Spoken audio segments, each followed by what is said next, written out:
Wonderful Wizard of Oz by L. Frank Baum. Read by the Henry Public Library.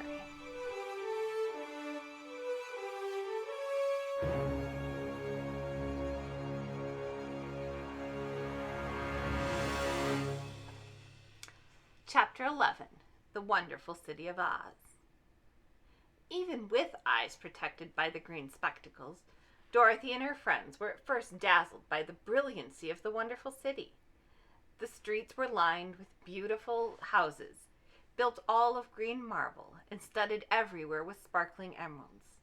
They walked over a pavement of the same green marble, and where the blocks were joined together were rows of emeralds, set closely and glittering in the brightness of the sun.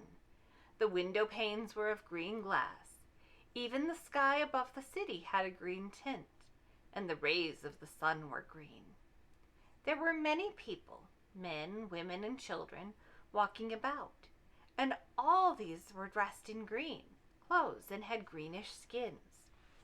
They looked at Dorothy and her strangely assorted company with wondering eyes, and the children all ran away and hid behind their mothers when they saw the lion. But no one spoke to them. Many shops stood in the street, and Dorothy saw that everything in them was green. Green candy and green popcorn were offered for sale, as well as green shoes, green hats, and green clothes of all sorts. At one place, a man was selling green lemonade, and when the children bought it, Dorothy could see that they paid for it with green pennies.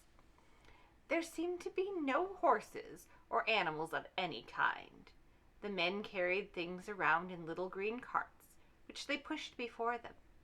Everyone seemed happy and contented and prosperous. The guardian of the gates led them through the streets until they came to a big building exactly in the middle of the city, which was the Palace of Oz, the Great Wizard. There was a soldier before the door dressed in a green uniform and wearing a long green beard. "Here are strangers," said the guardian of the gates to him, "and they demand to see the Great Oz." "Step inside," answered the soldier, "and I will carry your message to him." So they passed through the palace gates and were led into a big room with a green carpet and a lovely green furniture set with emeralds. The soldier made them all wipe their feet upon a green mat before entering this room, and when they were seated, he asked politely, "Make yourselves comfortable while I go to the door to the throne room and tell Oz you are here." They had to wait a long time before the soldier returned. When at last he came back, Dorothy asked, "Have you seen Oz?" "Oh, no," returned the soldier. "I have never seen him. But I spoke to him as he sat behind his screen and gave him your message. He said he will grant you an audience if you so desire. But each one of you must enter in his presence alone, and he will admit but one each day. Therefore, as you must remain in the palace for several days, I will have you shown to rooms where you may rest in comfort after your journey." "Thank you," replied the girl. "That is very kind of Oz." The soldier now blew upon a green whistle, and at once a young girl dressed in a pretty green silk gown entered the room. She had lovely green hair and green eyes, and she bowed low before Dorothy as she said, "Follow me, and I will show you your room." So Dorothy said goodbye to all her friends except Toto, and taking the dog in her arms, followed the green girl through 7 passages and up 3 flights of stairs until they came to a room at the front of the palace. It was the sweetest little room in the world, with a soft, comfortable bed that had sheets of green silk and a green velvet counterpane. There was a tiny fountain in the middle of the room that shot a spray of green perfume into the air to fall back into the beautifully carved green marble basin. Beautiful green flowers stood in the windows, and there was a shelf with a row of little green books. When Dorothy had time to open these books, she found them full of queer green pictures that made her laugh, they were so funny. In a wardrobe were many green dresses, made of silk and satin and velvet, and all of them fitted Dorothy exactly. "Make yourself perfectly at home," said the green girl, "and if you wish for anything, ring the bell. Oz will send for you tomorrow morning." She left Dorothy alone and went back to the others. These she also led to rooms, and each one of them found himself lodged in a very pleasant part of the palace. Of course, this politeness was wasted on the Scarecrow, for when he found himself alone in his room, he stood stupidly in one spot just within the doorway to wait till morning. It would not rest him to lie down, and he could not close his eyes, so he remained all night staring at a little spider, which was weaving its web in the corner of the room, just as if it were not one of the most wonderful rooms in the world.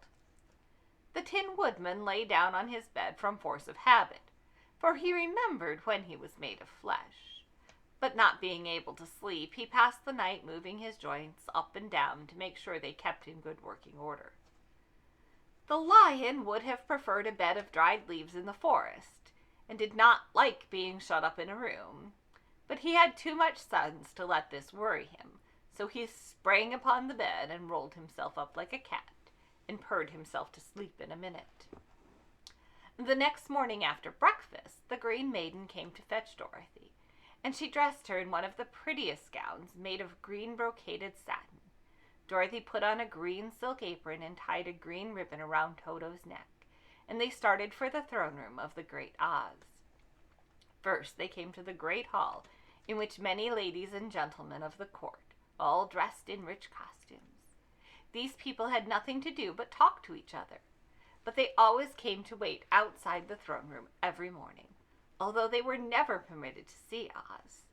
As Dorothy entered, they looked at her curiously, and one of them whispered, "Are you really going to look upon the face of Oz the Terrible?" "Of course," answered the girl, "if he will see me." "Oh, he will see you," said the soldier, who had taken her message to the wizard, "although he does not like to have people ask to see him. Indeed, at first he was angry, and said I should send you back where you came from. Then he asked me what you looked like, and when I mentioned your silver shoes, he was very much interested. At last I told him about the mark upon your forehead, and he decided he would admit you to his presence." Just then a bell rang, and the green girl said to Dorothy, "That is the signal. You must go into the throne room alone." She opened the little door, and Dorothy walked boldly through and found herself in a wonderful place. It was a big round room with a high arched roof, and the walls and ceiling and floor were covered with large emeralds set closely together. In the center of the roof was a great light, as bright as the sun, which made the emeralds sparkle in a wonderful manner. But what interested Dorothy most was the big throne of green marble that stood in the middle of the room. It was shaped like a chair and sparkled with gems, as did everything else. In the center of the chair was an enormous head, without a body to support it, or any arms or legs whatsoever. There was no hair upon its head, but it had eyes and a big nose and mouth, and it was much bigger than the head of the biggest giant. As Dorothy gazed upon this in wonder and fear, the eyes turned slowly and looked at her sharply and steadily. Then the voice moved, and Dorothy heard a voice say, "I am Oz, the great and terrible. Who are you, and why do you seek me?" It was not such an awful voice as she had expected to come from the big head, so she took courage and answered, "I am Dorothy, the small and meek. I have come to you for help." The eyes looked at her thoughtfully for a minute. Then said the voice, "Where did you get the silver shoes?" "I got them from the Wicked Witch of the East when my house fell on her and killed her," she replied. "Where did you get the mark upon your forehead?" continued the voice. That is where the Good Witch of the North kissed me when she bade me goodbye and sent me to you," said the girl. Again the eyes looked at her sharply, and they saw she was telling the truth. Then Oz asked, "What do you wish me to do?" "Send me back to Kansas, where my Aunt Em and Uncle Henry are," she answered earnestly. "I don't like your country, although it is so beautiful, and I'm sure Aunt Em will be dreadfully worried over my being away so long." The eyes winked 3 times, and then they turned up to the ceiling and down to the floor, and rolled around so queerly that they seemed to see every part of the room. And at last they looked at Dorothy again. "Why should I do this for you?" asked Oz. "Because you are strong and I am weak. Because you are a great wizard and I am only a little girl." "But you are strong enough to kill the Wicked Witch of the East," said Oz. "That just happened," returned Dorothy simply. "I could not help it." "Well," said the head, "I will give you my answer. You have no right to expect me to send you back to Kansas unless you do something for me in return. In this country, everyone must pay for everything he gets.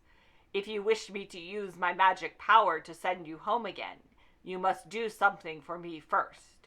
Help me and I will help you." "What must I do?" asked the girl. "Kill the Wicked Witch of the West," answered Oz. "But I cannot!" exclaimed Dorothy. "You killed the Witch of the East, and you wear the silver shoes, which bear a powerful charm.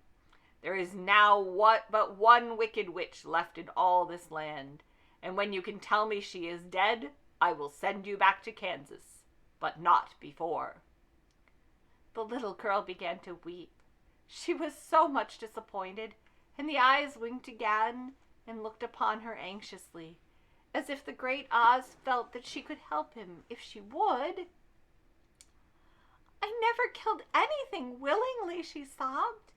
"Even if I wanted to, how could I kill the Wicked Witch? If you are great and terrible, cannot kill her yourself, how do you expect me to do it?" "I do not know," said the head, "but that is my answer. And until the Wicked Witch dies, you will not see your uncle and aunt again.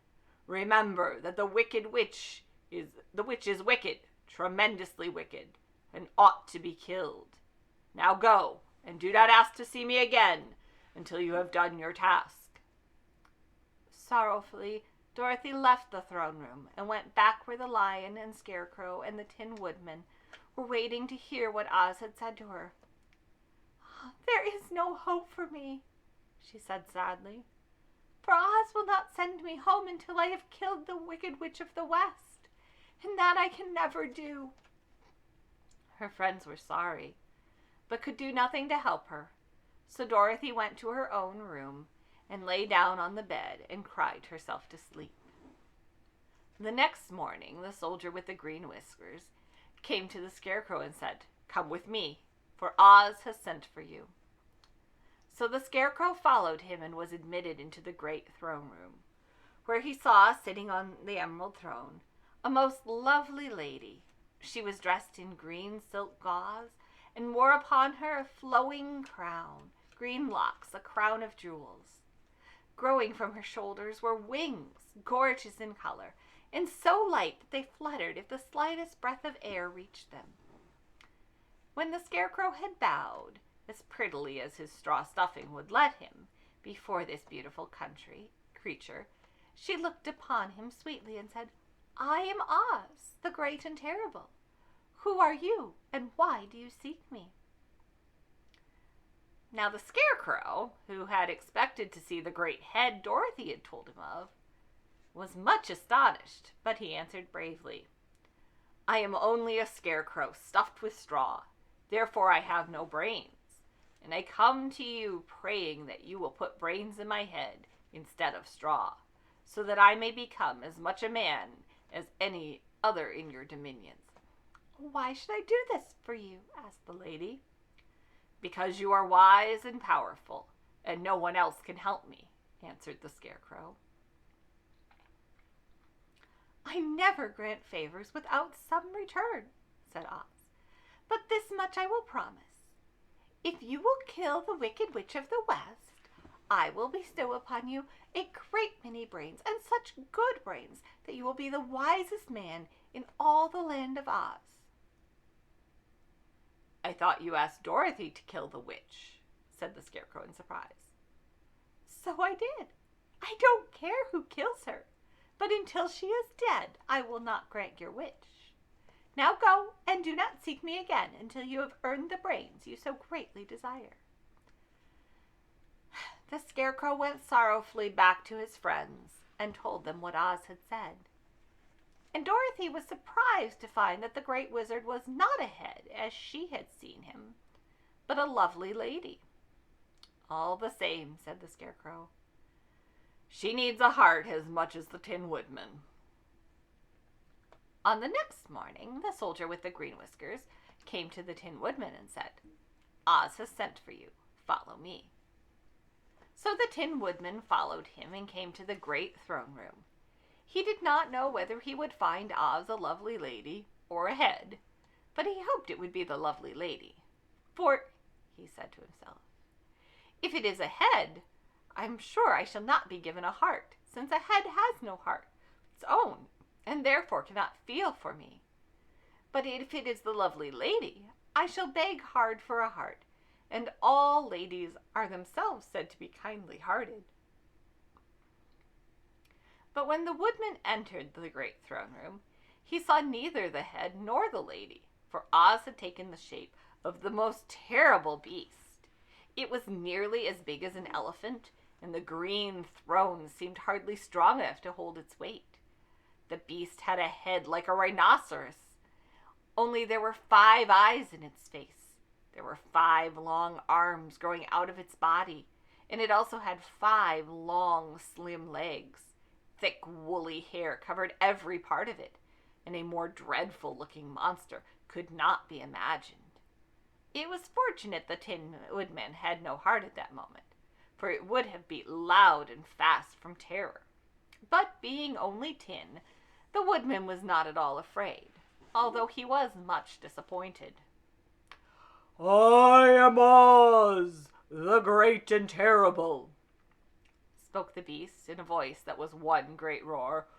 "Who are you, and why do you seek me?" "I am a woodman and made of tin. Therefore I have no heart and cannot love. I pray you to give me a heart so that I may be as other men are."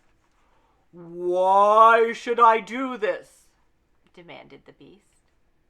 "Because I ask it, and you alone can grant my request," answered the Woodman.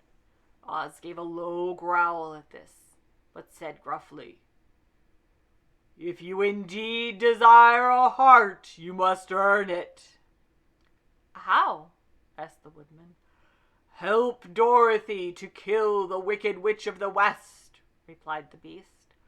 "When the witch is dead, come to me and I will give you the biggest and kindest and most loving heart in all the land of Oz." So the Tin Man was forced to return sorrowfully to his friends and tell them of the terrible beast he had seen. They all wondered greatly at the many forms the Great Wizard could take upon himself, and the Lion said, "If he is a beast, when I go to see him, I shall roar my loudest, and so frighten him that he will grant all I ask. And if he is a lovely lady, I shall pretend to spring upon her, and so compel her to do my bidding. And if he is a great head, he will be at my mercy, for I will roll this head all about the room until he promises to give us what we desire. So be of good cheer, my friends, for all will be yet well." The next morning, the soldier with the green whiskers led the Lion to the great throne room and bade him to enter the presence of Oz. The Lion passed through the door and, glancing around, saw to his surprise that before the throne was a ball of fire, so fierce and glowing he could scarcely bear to gaze upon it. His first thought was that Oz had by accident caught on fire and was burning up. But then he tried to go nearer. The heat was so intense that it singed his whiskers, and he crept back trembling to a spot nearer the door. Then a quiet, low voice came from the ball of fire, and these were the words it spoke. "I am Oz, the great and terrible. Who are you, and why do you seek me?" The Lion answered, "I am a cowardly lion, afraid of everything. I came to you to beg that you give me courage, so that in reality I may become the king of the beasts, as men call me." "Why should I give you courage?" demanded Oz. "Because of all wizards, you are the greatest, and alone have power to grant my request," answered the lion. The ball of fire burned fiercely for a time, and the voice said, "Bring me proof that the Wicked Witch is dead, and that moment I will give you courage. But as long as the witch lives, you must remain a coward." The lion was angry at this speech, but could say nothing in reply, and while he stood silently gazing at the ball of fire, it became so furiously hot that he turned tail and rushed from the room. He was glad to find his friends waiting for him, and told them of his terrible interview with the wizard. "What shall we do now?" asked Dorothy sadly. "There's only one thing we can do," returned the lion, "and that is to go to the land of the Winkies, seek out the Wicked Witch, and destroy her." "But suppose we cannot?" said the girl.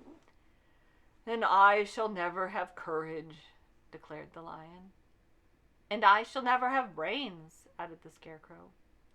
"And I shall never have a heart," spoke the Tin Woodman. "And I shall never see Aunt Em and Uncle Henry," said Dorothy, beginning to cry. "Be careful," cried the green girl. "The tears will fall upon your green silk gown and spot it."